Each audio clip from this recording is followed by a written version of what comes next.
नौशीरवां का तख्त। हश्शाम अरब के एक शहर खैबर में पैदा हुआ था।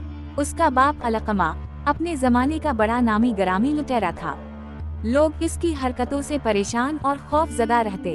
कई बार ये शख्स पकड़ा गया और इसकी पीठ पर कोड़े बरसाए गए, लेकिन अपनी हरकतों से बाज न आया और उसने अपने बेटे हश्शाम को भी एक खौफनाक डाकू बनाने के लिए दिन रात तरबियत देनी शुरू कर दी।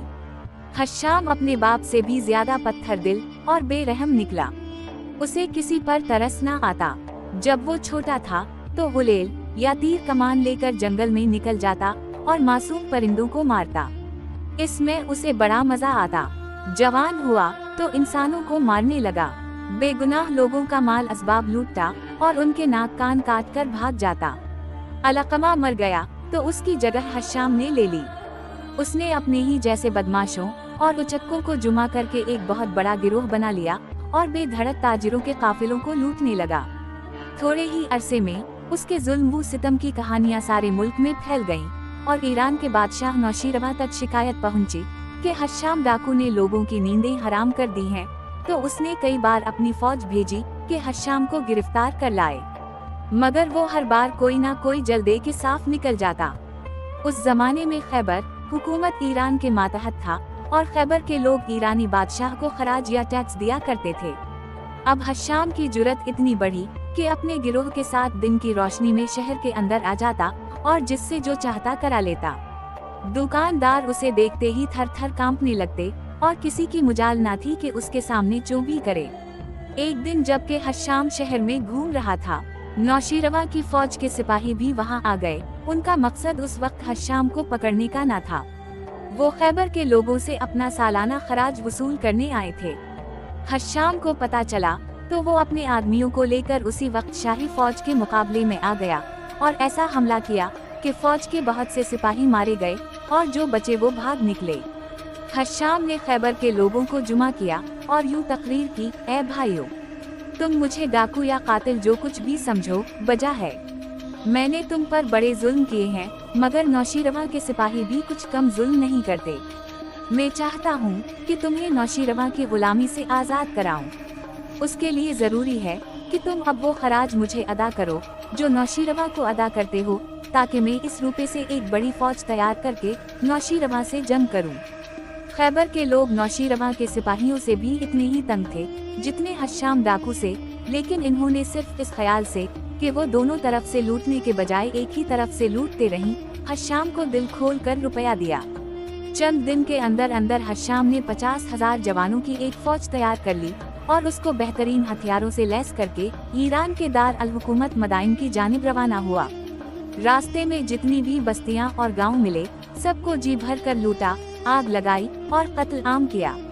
हश्शाम के आने की खबर नौशीरवां के कानों तक पहुंची तो वो बड़ा फिक्रमंद हुआ। उसने अपने वजीरों से मशवरा किया।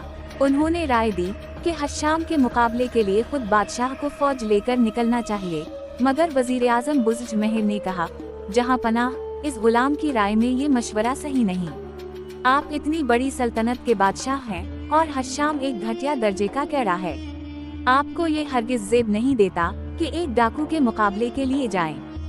फर्ज कीजिए आपको फतह भी हुई तो लोग कहेंगे एक डाकू को शिकस्त देकर आपने किया कमाल किया, और अगर आप हार गए तो ये बड़ी शर्म की बात होगी। नौशीरवां ने इस बात पर गौर किया तो उसे बुज़्जमहेर की इस दलील में वजन महसूस हुआ। कहने लगा, बेशक तुम्हारा कहना ठीक है, हश्शाम के मुकाबले में हमारा जाना अच्छा नहीं होगा, लेकिन इस मुसीबत से निजात पाने की कोई तदबीर भी होनी चाहिए। तदबीर ये है, आली जाके किसी बहादुर पहलवान को मदाइन के किले की हिफाजत के लिए मुकर्रर कीजिए। आप शिकार के इरादे से जंगल में निकल जाए और ऐलान कर दीजिए कि आप 40 दिन तक जंगल में रहेंगे। मैंने इल्म नुजूम से हिसाब लगाया है कि ये 40 दिन आपके लिए सख्त मनहूस हैं। आपको शहर में नहीं रहना चाहिए। नौशीरवां ने उसी वक्त गशीर फेल नाम के एक पहलवान को बुलाया। वो मस्त हाथी की तरह झूमता हुआ आया और बादशाह के तख्त को बोसा देकर खड़ा हो गया। नौशीरवां ने उससे कहा, देखो, हम शिकार खेलने जंगल में जा रहे हैं, 40 दिन के बाद वापस आएंगे। सारा शहर और किला तुम्हारी हिफाजत में है। अगर हमारे पीछे दुश्मन शहर पर हमला करे तो सब शहरियों और फौज को किले में ले जाना और हरगिज किले से बाहर निकलकर मत लड़ना। गशरफेल पहलवान ने अर्ज किया, जहां पनाह का हुक्म सर आँखों पर। मैं हुजूर की हिदायत पर अमल करूंगा और किले से बाहर निकलकर दुश्मन का मुकाबला ना करूंगा। नौशीरवा ने बुजुर्ग जमहीर और दूसरे सरदारों को साथ लिया और जंगल की जानिब चला गया। अब मदाइन शहर और किले पर गशरफेल पहलवान की हुकूमत थी। इसमें शक नहीं कि ये पहलवान बहुत बहादुर था, लेकिन इसकी खोपड़ी में अकल की जगह भस भरा हुआ था। जब कोई उसकी तारीफ करता तो वो गधे की तरह फूल जाता। नौशीरवा के जाने के 10 दिन बाद हश्शाम अपनी फौज को लिए हुए मदाइन के नजदीक आन पहुंचा। गशरफेल ने किले के दरवाजे बंद कर लिए और फसील पर से तीरों और नेज़ों की ऐसी बारिश बरसाई कि हश्शाम के कई हजार आदमी मारे गए। ये देखकर हश्शाम की आंखों में खून उतर आया। बार बार अपने सिपाहियों के किले का दरवाजा तोड़ने और फसील पर चढ़ने के लिए ललकारता, लेकिन जो ही उसके सिपाही आगे बढ़ते, फसील पर से तीरों की बौछार आती और बहुत से सिपाही मारे जाते। आखिर हश्शाम ने अपने सिपाहियों को जंग बंद करने का हुक्म दिया। सारी रात उसे गुस्से के मारे नींद न आई। दिल में कहना था कि अगर उसी तरह मेरे सिपाही मौत के मुंह में जाते रहे तो मैं लड़ूंगा कैसे। कोई तरकीब ऐसी की जाए कि गशरफेल पहलवान अपने सिपाहियों को लेकर किले से बाहर निकले। सोचते सोचते खासी देर गुजर गई, मगर कोई तरकीब जहन में न आई। आखिर अपने गुलाम से कहा कि ऐसे शख्स को तलाश करके लाओ जो कभी मदाइन के किले में रह चुका हो और गशरफेल पहलवान को भी जानता हो। गुलाम ये हुक्म पाकर अपने लश्कर में गया और पूछगछ शुरू की। इसे बहुत जल्द एक ऐसा शख्स मिल गया जो किसी जमाने में गशरफेल पहलवान का दोस्त रह चुका था और अब उससे नाराज होकर हश्शाम के सिपाहियों में भर्ती हो गया था। गुलाम ने इस आदमी को हश्शाम की खिदमत में पेश किया। हश्शाम ने सर से पांव तक उसको देखा और कहा, क्या तुम गशरफेल पहलवान को जानते हो? हाँ जनाब, मैं और वो बरसों एक ही मकान में रहे हैं। खूब, तब तो तुम्हें ये भी मालूम होगा कि इस पहलवान में खूबियाँ कौन सी हैं और खामियाँ कौन सी। मैं सब कुछ जानता हूँ जनाब आली, पहले गशरफेल की खूबियाँ बयान करो।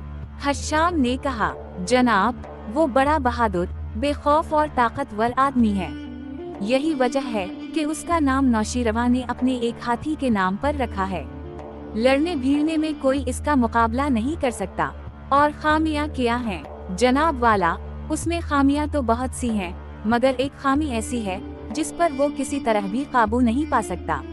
वो खामी ये है कि वो अपनी तारीफ और खुशामद से बड़ा खुश होता है। अक्सर लोग झूठी सच्ची तारीफ करके बहुत सी दौलत उससे ऐंठ लेते हैं। वाह वाह, ये तो बड़े काम की बात तुमने बताई। हश्शाम ने खुश होकर कहा, ऐसे आदमी पर काबू पाना कुछ मुश्किल नहीं। ये कहकर उसको इनाम देकर रुखसत किया। सुबह सवेरे हश्शाम ने अपनी फौजों को तैयारी का हुक्म दिया, लेकिन हमले से पहले खुद घोड़ा दौड़ाकर किले की फसील के करीब पहुंचा और वहां खड़े हुए सिपाहियों को बुलंद आवाज से पुकार कर कहा, मेरा नाम हश्शाम है, मैं गशरफेल पहलवान से बात करनी चाहता हूँ। सिपाहियों ने फौरन पहलवान को खबर की और अपनी जानिब से नमक मिर्च लगाकर कहने लगे, शायद आपकी बहादुरी का रोब हश्शाम पर बैठ गया है, तभी वो सुलह की दरखास्त लेकर आया है। ये सुनकर गशरफेल की खोपड़ी में खिदभद शुरू हुई। दिल में खुश हुआ, सीना फला, दांत निकाल, किले की फसील पर आन खड़ा हवा और अपनी गरजदार आवाज में हश्शाम से कहने लगा, मेरा नाम गशरफेल है, कहो क्या इरादे हैं, लड़ोगे या उल्टे कदमों वापस जाने की तैयारी है? जनाब, मेरे बाप दादा की तौबा जो मैं आपसे लड़ने की जुर्रत करूं। मुझे ये मालूम ना था कि किले में आप मौजूद हैं। मैं आपका नाम और कारनामे सुन चुका हूं और मुझे आपसे मुलाकात का बड़ा शौक था, मगर अफसोस के इन हालात में मुलाकात हुई। मेरी खता मुआफ फरमाइए। मैं आज शाम यहाँ से रुखसत हो जाऊंगा।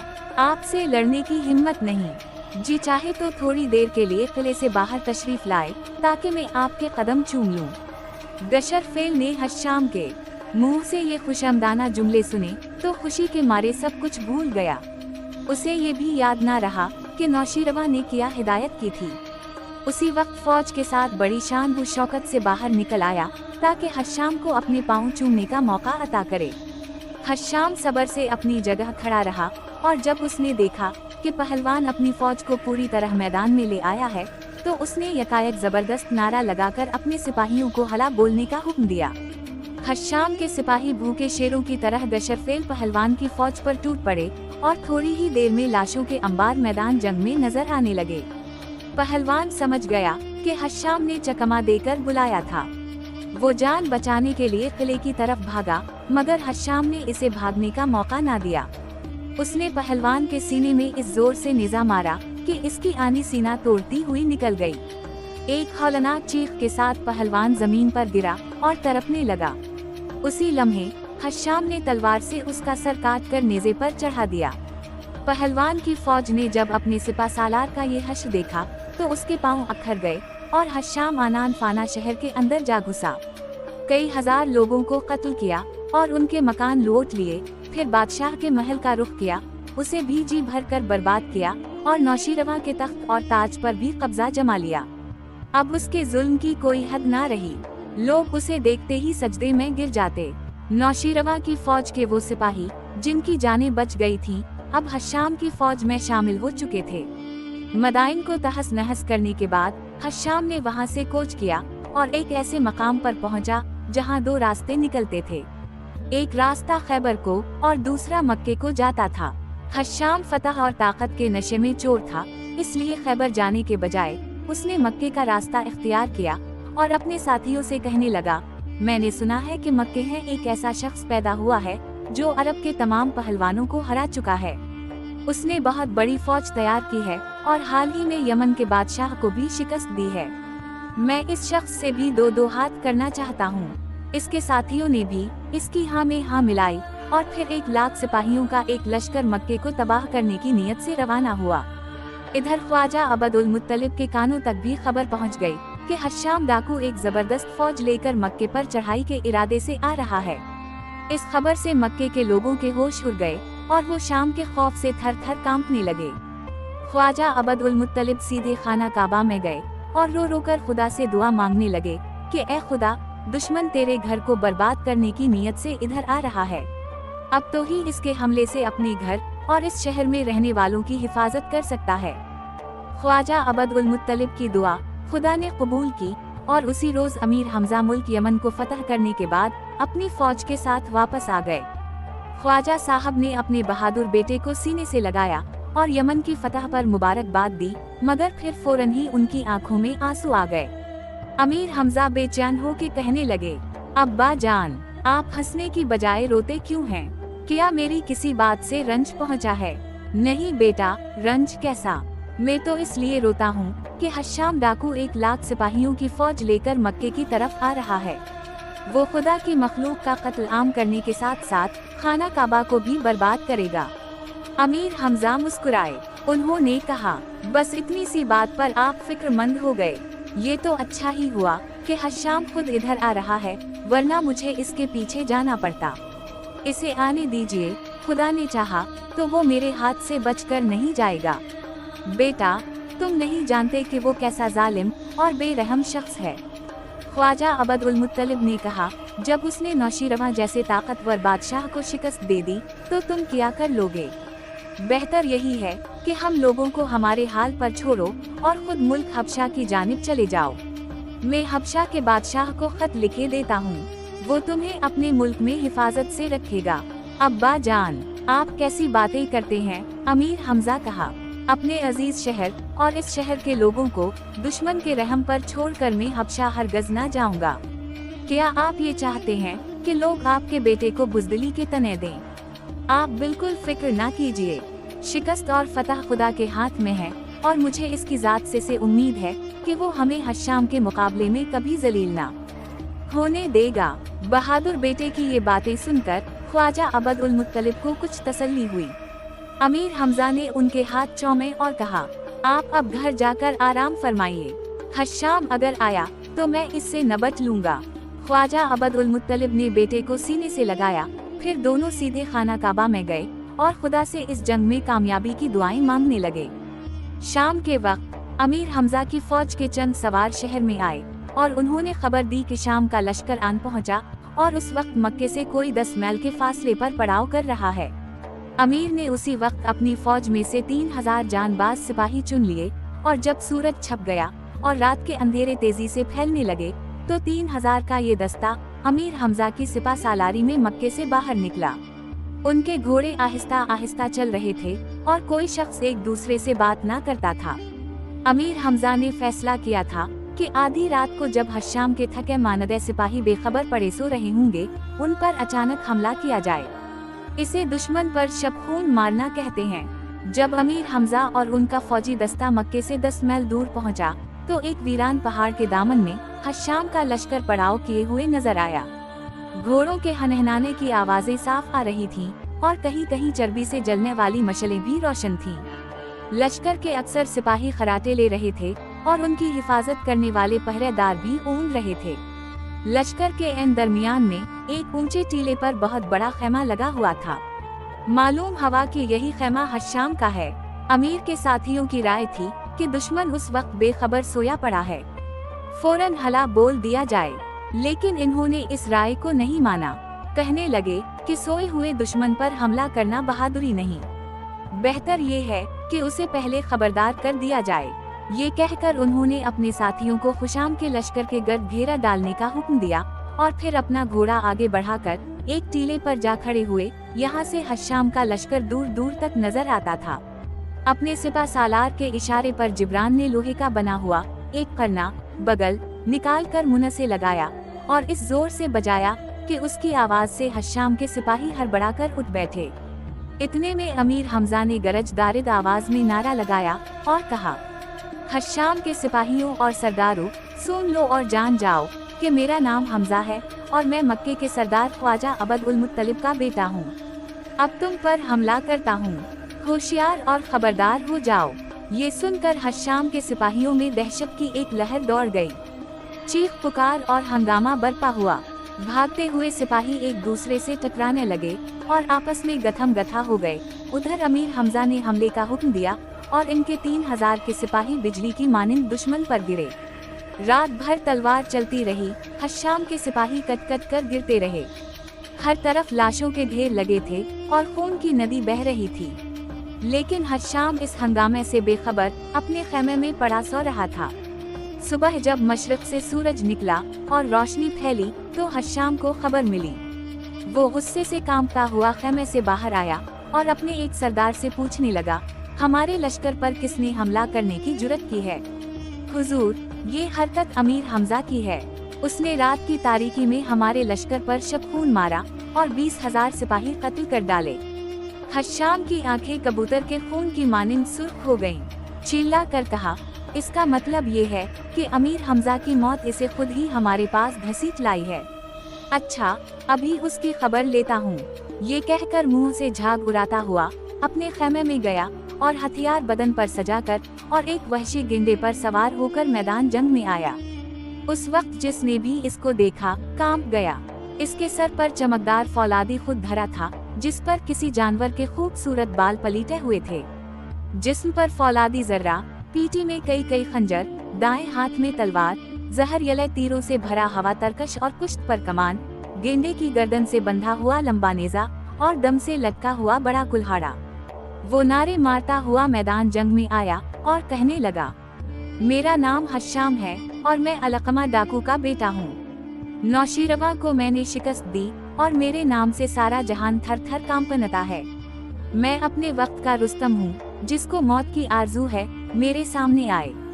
अमीर हमजा ने घोड़ा बढ़ाया और मैदान में पहुँच गए। इन्होंने देखा कि एक देव जैसा शख्स, जिसके चेहरे का रंग तवे की मानिंद काला है, वहशी गेंडे पर सवार, हथियार बदन पर सजाए, मैदान जंग में घूम रहा है। या अमीर यही हश्शाम है? उमरू ने डर कर कहा, इससे मुकाबला करना आसान नहीं। फिक्र ना करो, देखते जाओ इसका क्या हश्र होता है। अमीर हमजा ने कहा और बुलंद आवाज से हश्शाम को आवाज दी, ओ डाकू के बच्चे, इधर आ। मैं अमीर हमजा हूँ और तेरी मौत बनकर यहाँ आया हूँ। याद रख, अगर तूने मेरी इताअत कबूल ना की और मेरे कदमों पर सर ना रखा तो तेरा सर मेरी ठोकरों में होगा। हश्शाम ने ये आवाज सुनी, पलट कर देखा और गेंडे को भगाता हुआ अमीर हमजा के नजदीक आ गया। क्या देखता है कि सियाह रंग के एक घोड़े पर एक अरब नौजवान बैठा है और इसका चेहरा चांदी की मानिंद सूरज की धूप में चमकता है। इसके लबों पर मुस्कुराहट है और चेहरे पर ऐसा इत्मीनान है जैसे मैदान जंग में नहीं, किसी पुरफिजा शानदार बाग में सैर करने आया है। हश्शाम ने अमीर हमजा, उनके घोड़े और हथियारों को देखने के बाद नरम आवाज में कहा, ए अरब नौजवान, मुझे तेरी खूबसूरती और जवानी पर तरस आता है। अगरचे तूने मेरी शान में गुस्ताखी की है, लेकिन मैं तुझे इस शर्त पर मुआफ कर दूंगा कि अपना ये घोड़ा और तमाम हथियार मेरे हवाले कर दे और मेरी इताअत कबूल कर, वरना तो मेरी कुव्वत और हैबत से वाकिफ है। मेरे सामने जब नौशीरवां जैसा शान व शौकत वाला बादशाह ना ठिर सका तो तेरी हस्ती किया है। याद रख, इनकार करेगा तो ना सिर्फ तुझे और तेरी फौज को बल्कि तेरे शहर के एक एक बच्चे को कत्ल कर डालूंगा, मकानों को जलाकर राख कर दूंगा और तमधारी लाशों पर रोने वाला भी कोई ना होगा। हश्शाम ने अभी ये अल्फाज कहे ही थे कि उमरू बोल उठा, वाह मेरे शेर, क्या तकरीर की है। मैं तो समझता था कि तो वाकई बहादुर आदमी होगा, मगर अब पता चला है कि तो सिर्फ बातें बनाना ही जानता है। अभी तेरी सब कली खल जाती है। ये कौन बदनसीब है। हश्शाम उमरू की तरफ देखकर बोला। पास खड़े हुए एक शख्स ने बताया कि ये अमीर हमजा के दोस्तों में से है। उमरू इसका नाम है। इसकी चालाकी और इयारी से सब पनाह मांगते हैं। मैंने इसका नाम सुना है, मगर अब लोग उसे भूल जाएंगे क्योंकि ये इसकी जिंदगी का आखिरी दिन है। हश्शाम ने चला कर कहा और तलवार निकालकर उमरू की तरफ झपटा, मगर अमीर हमजा ने इसका रास्ता रोक लिया और कहा, अरे बुज़दिल, उधर कहाँ जाता है? हिम्मत है तो मुझसे मुकाबला कर। हश्शाम को तैश आया। गेंडे की गर्दन पर इस जोर का हाथ मारा कि गेंडा थरा गया और इस तेजी से दौड़कर अमीर हमजा की तरफ आया कि जमीन कांपने लगी। अमीर हमजा ने फुर्ती से अपने घोड़े को परे हटाया और हश्शाम का गेंडा अपने ही जोर में दूर तक दौड़ता चला गया और वहाँ से फिर पलटा। ये तेरा गेंडा है या खरगोश? उमरू ने कहा लगा कर कहा। अब तो हश्शाम का रंग तांबे की तरह सुर्ख हो गया। नेजा तान कर अमीर हमजा की जानिब लपका। अमीर ने भी अपना नेजा संभाल लिया और हश्शाम के नेजे पर पूरी कुव्वत से मारा। नेजा इसके हाथ से छूटकर दूर जा गिरा। अब उसने तलवार सोनत ली और फिर दोनों में ऐसी तलवारबाजी हुई कि दोस्त और दुश्मन सभी इश इश कर उठे। कभी अमीर हमजा हश्शाम को धकेलते हुए दूर तक ले जाते और कभी हश्शाम अमीर हमजा को धकेलकर मैदान जंग के किनारे ले जाता। आखिर दोनों पसीने में तर हो गए और हाँफने लगे, मगर हार जीत का फैसला ना हो सका।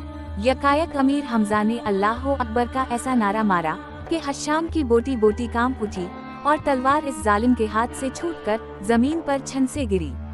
उसी वक्त अमीर ने उसके सर पर पूरी ताकत से तलवार मारी, जो इसकी फौलादी टोपी को काटती हुई खोपड़ी में उतरी और फिर खोपड़ी को दो हिस्सों में तकसीम करके सीने तक पहुंची। हश्शाम धड़ाम से जमीन पर आन गिरा।